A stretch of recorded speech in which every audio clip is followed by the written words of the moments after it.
রবিবার ত্রিপুরা প্রদেশ কংগ্রেসের ST, SC, OBC ও minority ডিপার্টমেন্টের নেতৃত্বদের নিয়ে যৌথ অর্গানাইজেশনাল মিটিং অনুষ্ঠিত হয় স্টুডেন্ট হেলথ হোমে। উপস্থিত ছিলেন প্রদেশ কংগ্রেস সভাপতি আশিস কুমার সাহা, সিডব্লিউসির সদস্য তথা বিধায়ক সুদীপ রায় বর্মন সহ রাজ্য নেতৃত্ব।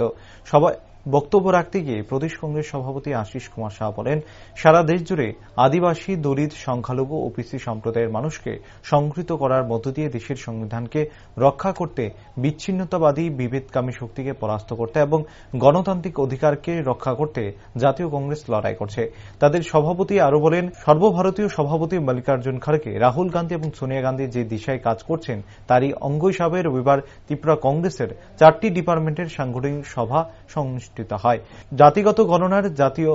কংগ্রেস দল ঘোষণা দিয়েছে। এদিন এই বৈঠকে কংগ্রেসের 4টি ডিপার্টমেন্টের সাংগঠনিক বিষয়ে আলোচনা করা হয় এবং আগামী দিনের আন্দোলনের উপর রূপরেখা তৈরি করা হয়।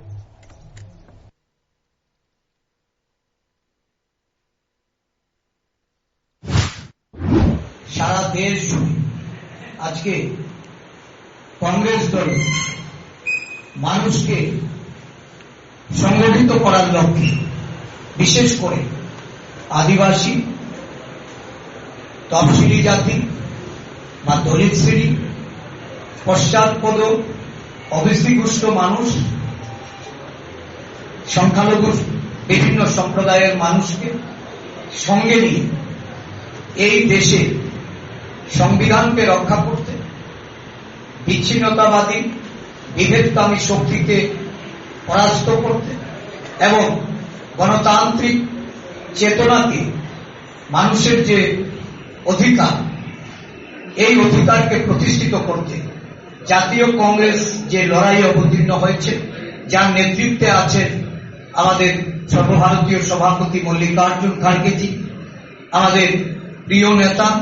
রাহুল গান্ধীজি, আমাদের সর্বভারতীয় কংগ্রেস নেত্রী, প্রাক্তন দলের সভানেত্রী, আমাদের সংসদীয় কমিটির চেয়ারম্যান শ্রীমতী সোনিয়া গান্ধীজি, আমাদের সকলের প্রিয় জাতীয় নেত্রী শ্রীমতী প্রিয়াঙ্কা গান্ধী। আমি এই মঞ্চ থেকে তাদের যে কংগ্রেস দলের প্রতি তাদের যে অবদান, এই অবদানকে আমরা স্বীকার করে তাদের যে চলার পথ, এই দিশাকে প্রাধান্য দিয়ে